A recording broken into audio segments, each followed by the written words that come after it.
Hey guys, welcome back to another episode of Spectrum. For this episode, we're so excited to be partnering up with AARP. That's right. AARP is actually contributing one of the prompts in this episode, where we ask the parents, do you expect your kids to take care of you in the future?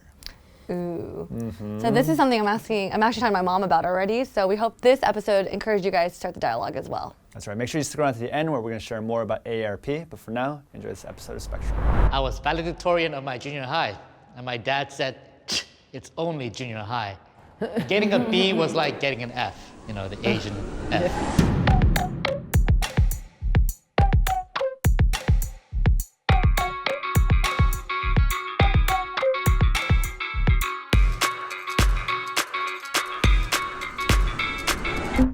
I am happy with whatever career my child chooses. 3, 2, 1, go. I agree, yes. I'm a bartender, and obviously Asian parents, they don't think, oh, my kid will be a bartender one day. That's why I'll be happy with whatever she chooses. As long as she's not hurting herself or others, and she has a stable career, then that's fine with me. I agree. I guess I disagree because I believe he will make mistakes. He'll get jobs that he doesn't like, but I don't think I'll be happy with whatever he does, like if he becomes a drug dealer or if he just pursues what he likes without thinking about that impact on others. I think that's not good enough for me, even if he's happy. I believe he has to pursue something that's right, not just right for him. Yeah, I did tell her after college you can do whatever you like. And she found a job right away, and the office very nice, and 9 to 5. After a couple months, she said, Mom, that's not my life. And she just quit the job, and she's a freelance. She's happy now. So I'm support her, and at least she try. I think if my children are not happy and not successful, then I'm failing somewhere as a parent. So it's very important for me to support them in whatever they want to be in their lives. I want them to be able to move forward from a job. I don't want them to be complacent or just like this is good enough when I know they are capable of doing more. But I think some people are fine just being here, and that's okay. They don't want to look for that next step. I didn't want to go to college at all, but my parents wanted me to go to college, so I went to college. I graduated in theater and journalism. I could have done something with either one of those, but I was like 5 months pregnant when I graduated, so I didn't even get time to start my career. But don't you think that if you have a certain qualification, you can always go back to it? If you want to do theater or journalism later in life. Yeah, I could, but if I was to work in the field that I graduated with, I would not be happy. Like, I already know it. And what's the point? I'm just living like a robot, doing the same thing over and over again to make my parents happy. I consider myself a tiger parent. 3, 2, 1, go.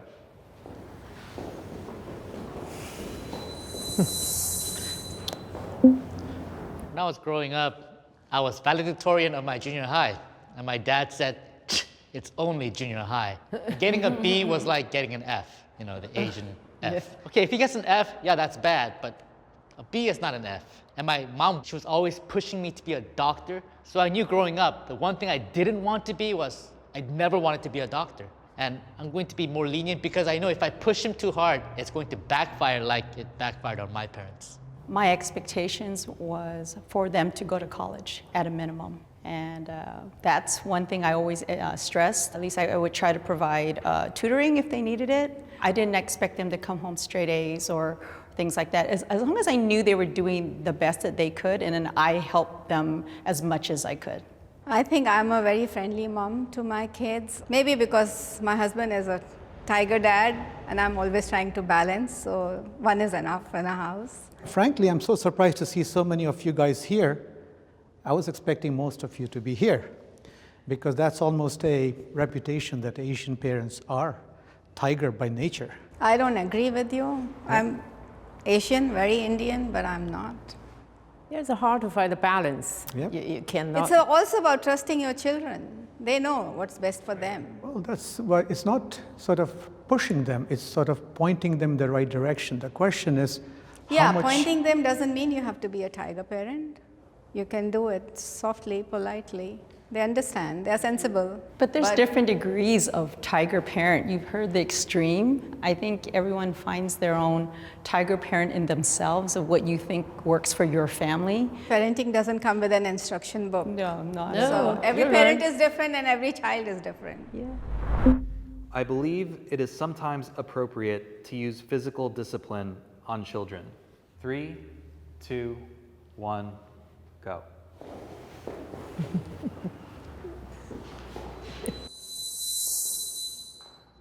Well, since I'm the only one on this side, Well, I'll help you here. thanks. I mean, I do believe in hitting my kids, not out of anger, not beating them up, but I believe it's appropriate to teach them discipline. Now, when I was growing up, my dad beat me up with a broomstick and the stick broke, and it was my fault. Now, that's wrong. I don't agree with that. But I believe kids have to learn fear and discipline in a controlled environment like that. Yeah, I think I've spanked my kids a couple times, especially if they put themselves in danger. It's been a long time, but I mean, they were very little. I think it very temporary, because as you raise them, they don't need that, you know what I mean, that shock value. They just, you know, your words work. But on the other hand, when I see white kids at Walmart and they don't care about their parents, they're screaming and yelling and cussing at their dad, I'm like, whoa, where is the fear? I think 9 times out of 10, when kids get spanked, it's because we can't think of anything else to do. People say it's not out of anger, but most of the time it is out of anger because you're frustrated, they're not listening. There's also love behind it. Love for them. It's not always frustration. While I was growing up, probably half my school would have been terminated because I used to get spanked a lot by my teachers. So I think it was more culturally acceptable that time. And I agree with you. I think it's more about not doing out of anger. You said the same thing too. Yeah, and also that they get their attention. understand why this is happening. And then you talk to them after that, right? Yeah. And actually, I used to feel terribly guilty that I would spank them, and then I would sort of tell them, I'm sorry, but that's the reason why you got spanked. So I think it was more of a teaching, learning moment as well. I expect my children to take care of me as I get older. 3, 2, 1, go. Let me go here. So it depends upon what you mean by taking care of you. It's not holding your hand. You know, if I reflect about, you know, what my father expects of me, who lives with us, he just wants to talk. He just wants us to be there with him, you know, be together and have a meal together. Well, this is how I define it. When you're old, will you be in a senior home center or will you be living with your son or daughter? When I'm old, I think I'll be at a senior center or a senior home, and my son will support me by visiting and things like that, but he's not going to be living in the same house with me. I would agree with you somewhat. My husband and I have made a lot of sacrifices for our children, and they're really appreciative of that. And I don't think we'll need their financial help, but emotional support is very important. I don't want my daughter to think that she owes me and has to take care of me. I do want to be, you know, obviously emotionally be there with her always, but I don't want her to feel like it's a burden, and I don't want that responsibility to ever be on her because she didn't ask for it, so. I think even just staying in touch, even a Yeah, phone of course. call, it's important. That's taking care of parents. I prefer my children marry someone from the same culture. 3, 2, 1, go.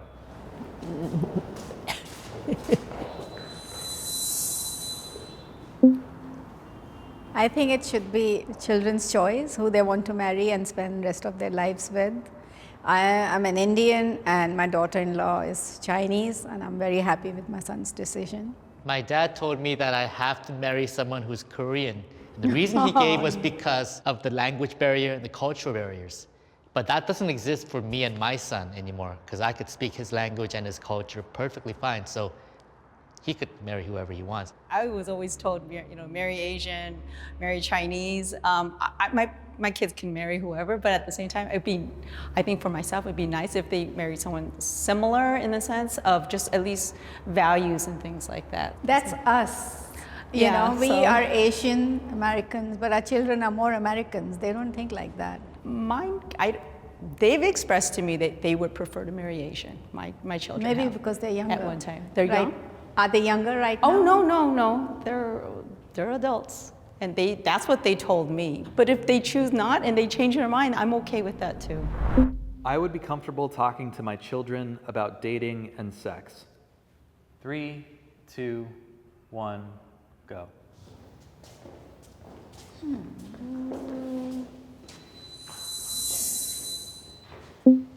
Dating, yes. Sex, no. Not in details, at least. I would be embarrassed.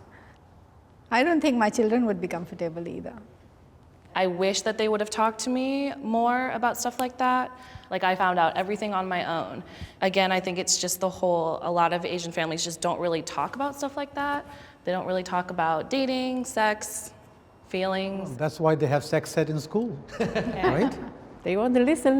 They don't want to. Well, What can they you do? have to pass the course, so they have to listen. Well, that's the thing. I don't want them to learn about that from school, from Hollywood movies, or even their friends.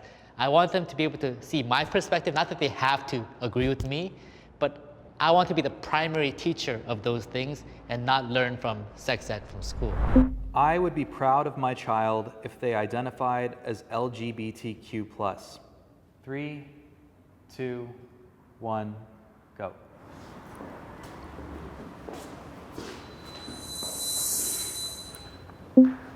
I mean, I don't care who she ends up loving, whatever. That's her love.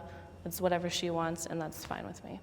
I remember my son, when he was 9, he asked me, would you love me if I was gay? And I said, yes, I would love you no matter what. He goes, I'm not, but just checking.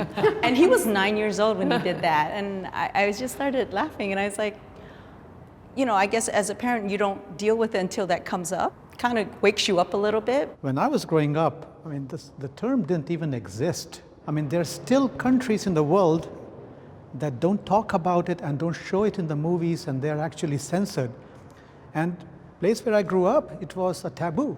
Yeah, it used to be an Asian stigma that Asians were not LGBTQ. It was like white people and stuff. Now, I agree with most of you that I would love my kids no matter how they identify as, but I believe that LGBTQ is either unnatural and also the activity is sinful. I'm not gonna force my kids to believe what I believe. I'm not gonna force them into something that they're not, but I will have concern. I'll still love my kids and I'll learn how to express it, but I wish they were not.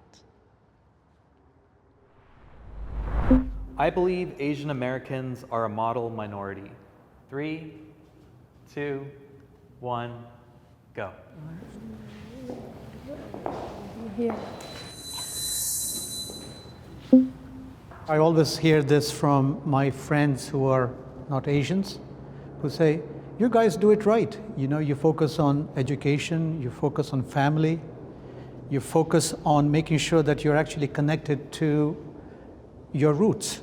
I think when I think of like the term model minority, I think someone that thinks they're the model, right? So they're better. And I don't think the way that we were raised doesn't mean that should be the way for everyone else, But we are a very hardworking community, all of us. And Indians are seen as doctors, engineers, techies, and the highest income earning group in America. And it does put some pressure on our children. Right, yeah, that's what I'm which saying. Is not it's a lot bad, of pressure. which is yeah. good. Yeah. As an adult who had really strict parents, I felt a lot of pressure to be the model minority, especially because we came here to America. Because I was born in Japan, I was like, I have to be perfect. Why did we come here if I'm not going to be perfect? But that little sense of competition at the back of your mind is also good. Makes them grow higher. Well, the little voice in the back of my mind is my parents always, which is like, oh, be better, do better. Yeah. So let me ask you a question. What if your parents did not push you to become better? I suspect, if I don't tell my kids to do something and say, okay, go and do whatever you need to, and let's say they land up in a bad place. In a way, I rather hear my kids complain about me being pushy and point them the right direction, rather than coming and telling me later in their life, wish you were a little bit strict and you gave me more direction and you supported me in a different way.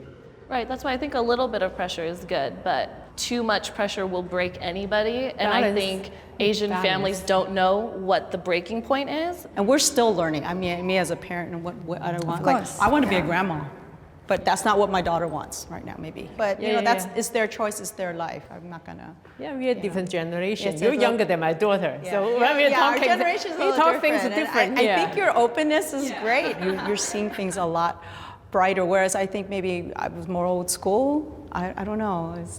It's great. I think it's great. Just we're all trying to figure it out still. Young mama. Yes. Very commendable. Nice meeting you. It's like, Nice to meet you. Good people. You can call us for parenting tips now. it's a journey. It's a journey. It is. Thank you so much for watching the episode of Spectrum, and we also want to say thank you to our sponsors, AARP. Every one of us will either be a caregiver or need to receive care from someone, maybe even a loved one.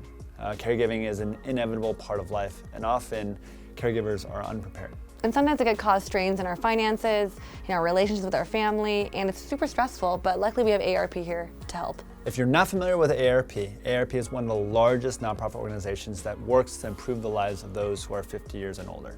So not only does it provide resources, but it also provides tools and guides. And through their efforts, we hope to increase awareness and education for the community, particularly the Asian American and Pacific Islander community, where these kind of issues are not talked about very often. You know, one great first step to start your journey is to download AARP's free Prepare to Care guide.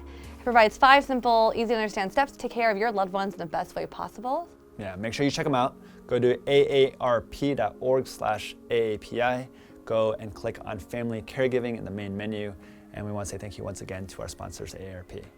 Thank you once again for watching this video, for sticking around this long. Make sure you like, subscribe, leave a comment below, and we'll see you next time.